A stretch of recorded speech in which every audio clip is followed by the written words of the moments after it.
The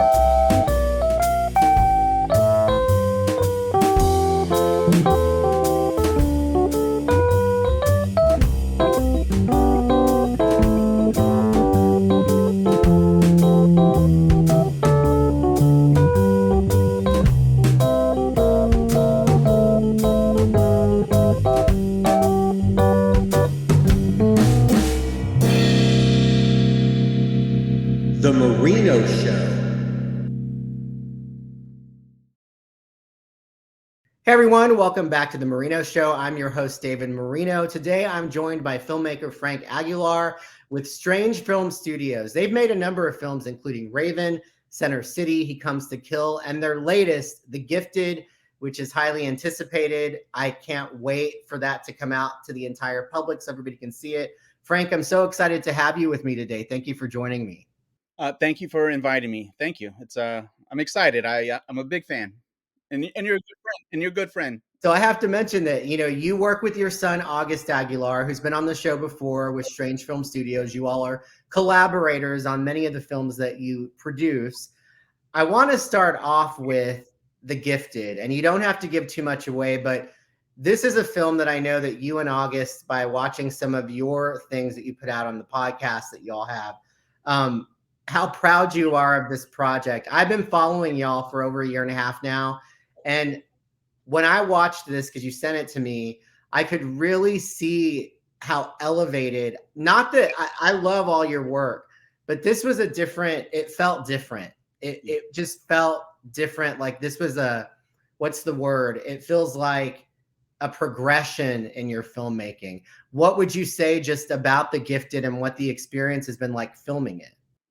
Well, first of all, I agree with everything you're saying. It's definitely. I mean, we say this after every film. It's our best film, but this one feels a lot different. This one feels epic. It looks like a movie. It looked like a legit movie, and I'm very, very proud of it.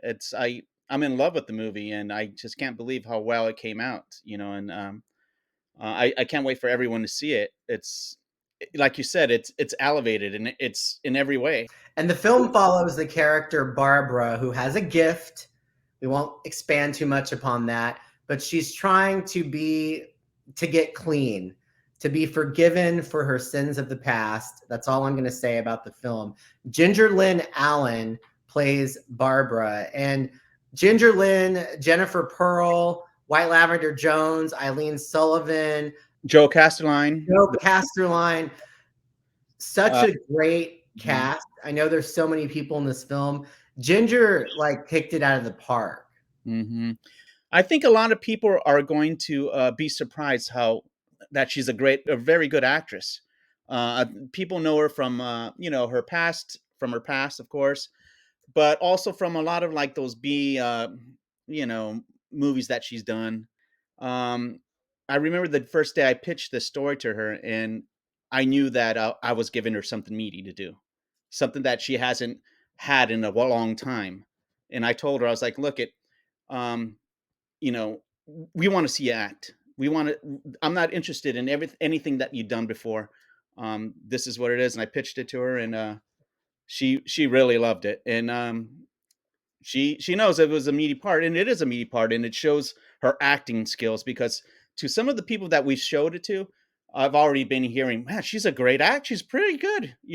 I think this performance is going to surprise a lot of people. And I also told Ginger myself that I was like, look, I haven't been wrong yet. I said, I really think you're going to get nominated at one of these horror film festivals. I haven't been wrong yet. And I didn't say that you're going to win, but I said, I think you're going to be nominated for sure. I totally agree with you. And I've seen some interviews with Ginger, just past interviews from other things that she's done. And she always, people never thought of her obviously as an actress, but she'd made appearances in Law and Order. She'd been in other things. Mm-hmm. And what I love about this, that you gave her a role. I didn't know she was in Law and Order. I got to check that out. Yeah, she was in an episode of Law and Order. Go find it. It's online. You can find it on YouTube. Yes. Okay, I got to check it out. But I believe she was playing a hooker. Mm-hmm. So my point to you is just what you said. What I love about what you've done with the film and the role that you gave her was that you didn't give her a role that was expected, like playing to type. She really was able to show her range, and I was very happy with what I saw. I thought she did an excellent job, and her and Jennifer Pearl's chemistry in the Oh, film. definitely. Oh, I love the chemistry. Hmm. Yeah, it was just it's such a great film.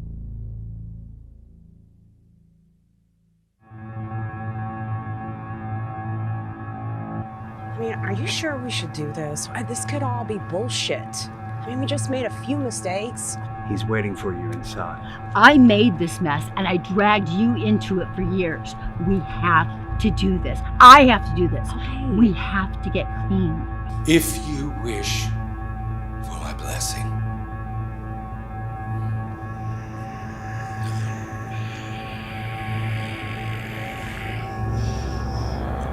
you must confess. Don't ever, ever let your father know about your gift. Don't ever let him know. You promise me? Promise. It's the birthday girl! May I have your attention, everyone! Attention! I need you to do the thing for me. One more time. I know that I promised that this last time was the last time. I don't even know what happened to those kids. Yes, you do. Tell me. There's something not right about them. I had a funny feeling from the first time I saw them. Where the hell do you think you're going? I have no idea what you guys are talking about. We're just trying to leave. Let's fucking get her. Where did the pain take you? To a life of no remorse. I stole. I cheated. I lied. I hurt everyone in my life. And then eventually, I brought Vicky in and made her my accomplice. The Enchantress. Back in Elkwood after all these years. You think you're the only monster in this town?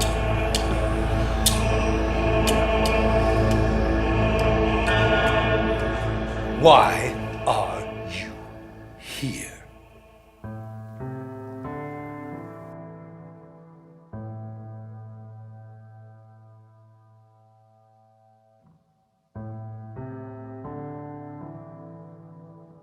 The Gifted, I know there's going to be a premiere in March, but when do you anticipate, or do you even know yet, when that will be available for the public to see? After the premiere, you mean, like the movie? Yes. I think, well, we set up a plan, and I think August said that he was gonna release it. Well, it's gonna be on Tubi, and I think right after Tubi, he's gonna release it on YouTube. So I think he said around June, I think, because we have a whole kind of schedule after Vegas. In March, he's gonna have a premiere in Knoxville, I think in April maybe. And then I'm going to have one in Philly in April. We're the same theater that we had screened Raven. And then back to Knoxville in May for the FrankenCon, and Ginger will be there as well. And then after that, it's going to, all year long, it's going to be on festival run. We're pushing this movie big time. Yeah. And one of your other films that I also loved was from Strange Film Studios, He Comes to Kill. So it's exciting to see, like I said, the progression, because this is a totally different film. I know August has done lots of horror, and Center City was not that. I love that movie, by the way, and I love the sequel. I told August that I actually really like the sequel. You did? I like it too, but I mean, I wish it could have been a lot better as far as production wise. But there were so many obstacles that we had to go through like the couple years with it. But August wanted to can it for a minute, but I was like, we got to finish it. So it came out. It's a fun movie. Yeah, it's definitely fun. So for you, being a writer and producer on these films and collaborating with your son, August, how did this all start in terms of how did you get into the writing, producing? How did you all ultimately decide to form Strange Film Studios and go down this path that y'all are going down? Our first film, maybe I think it was going on 8 years, or 7 years, I don't know, was There's Something Down the Road. and that was our very first film. And I remember I'll never forget the night he called me, or maybe it was a text late at night, and I was in the restaurant business, so he knew I was always up late at night. He texted me like really late, like 1:30, 2 in the morning. I don't know what it was, but he's like, hey, I saw an ad for a horror film festival here in Knoxville. I went to school, whatever. You want to try getting into it, or you have any ideas? And I did have an idea, and then he worked around that idea and created the script for There's Something Down the Road. So the next thing I know, I was up in the mountain filming, with August, and I was super excited. And I swear the first, 10 minutes, 5 minutes, I got the bug. You know what I mean? I'm like, this is so cool. People are asking for my opinion. So, that's how it all started. And after the success of that, our first film, I don't know if it was a big success, but, went back up there for the premiere, and it was super fun. And then we were itching to do something, or we wanted to do something else, I think, after that. So I think what happened, he said, you want to do something else, and I was in Philly, and I said, well, I have an idea, and that was for Center City. So it was the first kind of script I wrote, or I think maybe I wrote Cindy's Birthday Party first, but that was the first legit script that I was like, okay, I have no idea what I'm doing, and who the hell am I? So smoked some weed and started writing. And I had this idea of, it originally was supposed to be about a Uber driver and a passenger. And but I wanted to flip that whole thing, and it was too cliche. And I just came up with some characters. And at the time, it was hard for us to find actors, or good actors, or people that really wanted to invest with us, their time and all that, because we were fresh. So everyone in Center City are my friends in Philadelphia. No one has any acting experience in it. Never acted before. So I was like, well, let's try it. And I wrote specifically each character. I'm like, this Butch character sounds like Paul Magilton, my friend. Jenny Moon, that plays the woman. Well, I know I can get her to do anything I want, and so on and so on. So that's how it all started. And after that, the success of Center City 2, which opened up some major doors for us. That's when we really started going out. Wow, look what August did with this beautiful film, and in the streets, we're in the car, and we're doing locations and running around the city, all this shit with this crazy characters. So after that, I had some confidence in writing, and I just started. But I wasted too much time with that series. I wish I would have wrote some different scripts. So really, that's how I began. And I feel really Center City was one of my best. But when Raven came along, that's when I felt that I'm really getting into what my ideas. Because it was Raven that really kickstarted us after the COVID. Then August did He Comes to Kill, and then I did The Gifted. And I met Ginger in Atlantic City the night Raven was up for 5 awards. So I just I went to go say hi to Ginger just as a fan. I never thought we were going to work. Nothing, no intentions of asking her to be in a movie. So I met Ginger that night, and she was like, hey, what are you here for? And I was like, well, our film Raven is up for 5 awards and this and that. And she's like, oh. And then her handler's like, well, she's still a working actress. And I'm like, oh, really? I was goofing around while here's my card, And then she goes, well, here's my email. And she gave me her personal email right there. And I was with my wife, and we started walking away. And we said goodbye. And I'm like, okay. I was kind of in shock, because I've been a fan of Ginger since I was in high school. You know what I mean? So I was a young kid when we're both young, me and Ginger. So I've always been a fan of hers. And when I walked away, by the time I got from her booth to the bar, my wheels were already turning. I said, we have to get her. If she gave me her email, there's something to this. I don't know. Now that she's heavily into the horror business, she has more fans reaching out to her for the horror side than the adult film side. Going back to The Gifted, now you're in the process of making another film, right? A prequel? Yeah, I think it's going to be called Barb and Vic. The two characters in The Gifted. Mm-hmm. Yeah. So that'll be exciting. Of course, first we all have to see. I've seen The Gifted, but everybody needs to see The Gifted when that comes out. So I'm sure you could never have imagined that, like you said, you'd be working with Ginger. Never.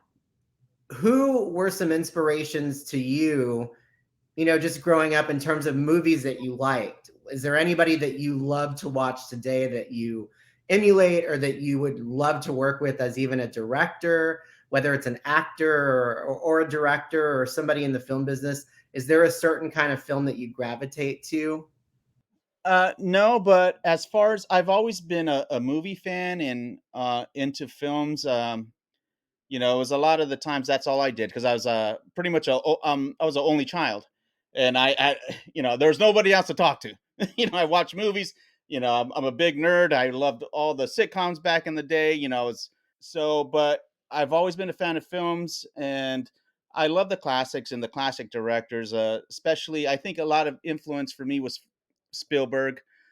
Back in the day when he had those early blockbusters like Jaws, Close Encounters of a Third Close Kind. Encounters. Oh yeah, I've been to all those screenings. At the theater when I was a kid, and I love that fantasy element in his style. And I just love that. And as he gotten older, he's gotten away from that, and sometimes he dips in it, but it's there. It's not the same. Indiana Jones. That really blew me away. Harrison Ford was my favorite actor at the time. I would totally love to meet Harrison Ford and work with him, but obviously I seriously doubt that would ever happen. He's already up there. But as far as actors, just the classic stars. As an indie filmmaker, especially, you have a really tight crew around you. I mean, you've had friends that you've worked with, and like you mentioned in some of your films. How important has that been, just having the crew, whether it's actors or production? I mean, because that's really seemed to have helped you all get all these films done by having such a tight-knit group that kind of believes in the vision and the goals that you all have at Strange Films. Mm-hmm. Well, we haven't always had that, in the beginning. We're going on 7. I think this year is the 8th year. It was, August would do his projects in Knoxville. I didn't go to every single one of them, but we shot a lot here in Philly, and it was just he and I as the crew. In Center City, it was just he and I. There was nobody else. And for the longest time, it, August is running around with the camera, and I'm trying to do my best, but I think it all started around Raven or something. I don't know, but we started gathering people. The stars that we have now: Eileen Sullivan, Ray Bolden. Now, when he Comes to Kill, he got all those other actors there. Joe Casterline, and I think it started around Raven, and it started late with us, but they've been an extremely helpful with all of our productions, and has inspired us to write for them or to get them in the picture, because when we know we have these certain people in our movies, they're going to knock it out of the park and they're going to deliver what we want. And plus, we're fans of them already. I'm very tight with a lot of these people in Philadelphia. When you hear Strange Films family, it is a Strange Films family.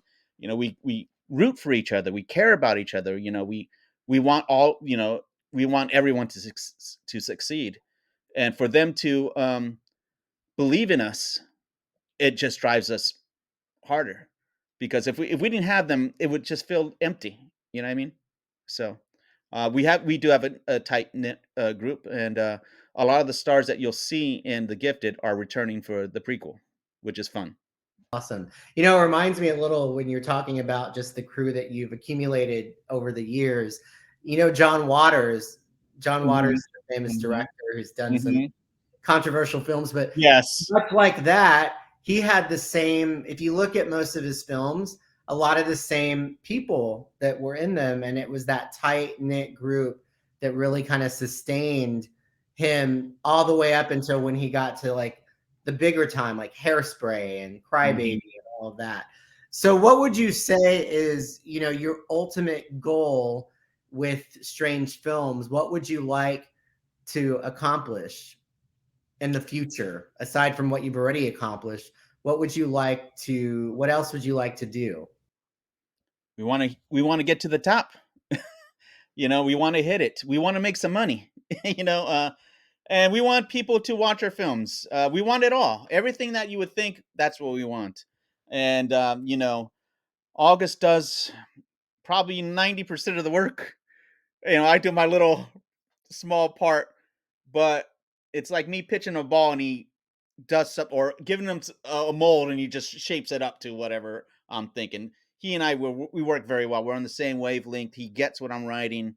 You know, I stopped showing the scripts to my wife. She's like, you know, I don't have the time. You know, what is this? Are you crazy? You know, this is too raunchy. You know, this is crazy. But August gets it, and we work very well with each other, and I love collaborating with him. But I mean, yeah, that's what we want. You know, we want to make it big. We're in it to win it. We're not here. This isn't a hobby for us. You know, we're passionate about it. You know, and August is he gets better and better every time with the directing, and I think I get a little better every time too. You know you know, like I said, I don't even know what I'm doing. But I'll write something. I all I know is that I have a great imagination and I can tell a story. And August takes it from there. For someone who hasn't watched any of your films, you've mentioned a few of them: Raven, Center City, There's Something Down the Road, He Comes to Kill, of course, the latest, The Gifted. What would you tell them if they've never seen any of your films? How would you sell Strange, you know, film studios to them just to get them to watch? Well, I think I'd say, hey, man, I pitch it to everybody here, everywhere I'm going. I'm always promoting. So it's just like, look, hey, we do films. I exploit that father and son thing every now and then. Well, a lot of the times, just because it's it gets people's attention. You know, they think it's neat. It's unique. But as for me, you know, I'll tell them all that, tell them who we are, and I said, here, you know, we shot for example, Center City, a Philadelphian, you know, I'll be at the bar. It's like, oh yeah, hey, you know, we do these short films. We do these films. We actually shot here a film here in the city called Center City, you know, right here in town. You know, we see all the location, this and that. I'm like, it's only a 10-minute film. Blah, blah, blah, blah, blah, blah. You know, you like horror movies? Oh, check out this. I got this cool movie called Raven. You know, it's about a retired serial killer, and I'll tell them the whole thing. It's just pretty much you just give them a little synopsis of a story, and as long as you're excited about and passionate about it, I think you can get some people to watch. But that's, you know, that's, you got to be doing that in person, not over the phone or anything like that. I'm a big cheerleader with all of our actors and stuff, and you know, I'm like, you got to see this dude in this movie, and I don't even, you know, you know, people have such short attention spans these days, so um, I think if as long as you're pitching the project and give it a shot, give them the running time, I think they'll check it out. And I think that's why you and August complement each other so much, because August, at least to me, is more of the director. He, you know, he's kind of in his world. He's talkative and everything, and he can be extroverted, but you're more of the seller, like kind of sell the film. I think you both do a good job of that, but I think that's something that you probably enjoy a lot. I'm very good at that, and for the past year or so, or a few months, I've been reaching out to people in Vegas, because we don't know anybody in Vegas except for Ginger, and we're not going to ask her to do all that legwork. So I had to go on Facebook. I had to see who's friends with who's mutual friends, and I just started reaching out to people in Vegas. And little by little, I started getting people to say, "Oh, we're going to help you do this. We're going to help you do that." And the project became a reality. You know, we're like, okay, you know, we're getting all this help now. We're actually getting more help in Vegas than ever from Philadelphia or Knoxville. It's crazy.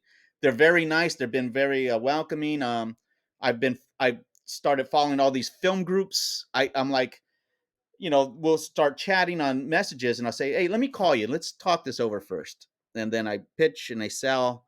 And I'm very surprised I can get a lot of people to help us out for either free or no charge, or, you know, minimum charge. So I'm pretty good at that selling point, because especially if I'm in person in Philly, Yeah, let's go get a couple drinks, my treat.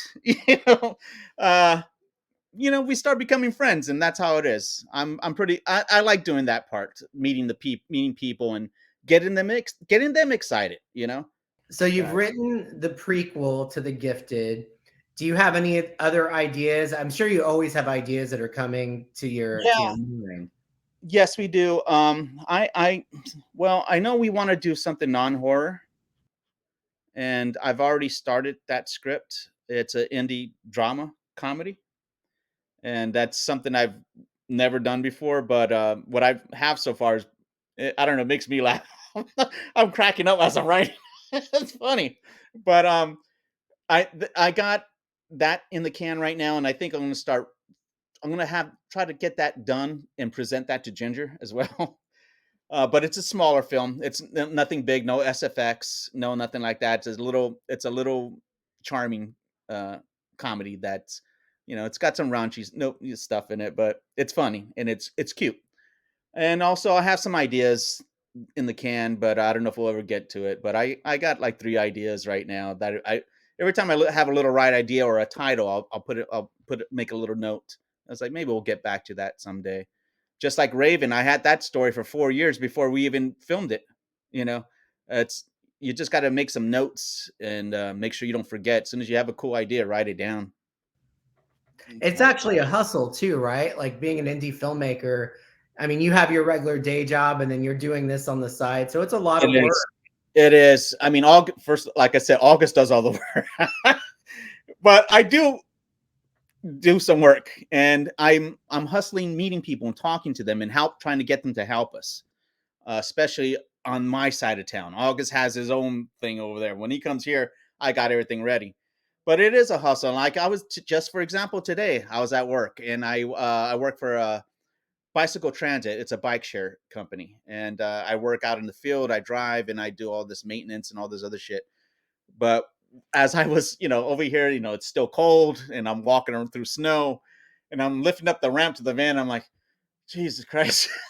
you know I'm like, I can't believe that I'm doing this, but when I go to conventions and I'm signing autographs, I feel like a star. But then this is the other side of reality, and I'm gonna feel it's gonna be crazy going to Vegas. It's a big thing that, man, I've been it's, how hard it's been organizing a movie and a premiere from Philadelphia, and you don't even leave from Vegas. It's crazy.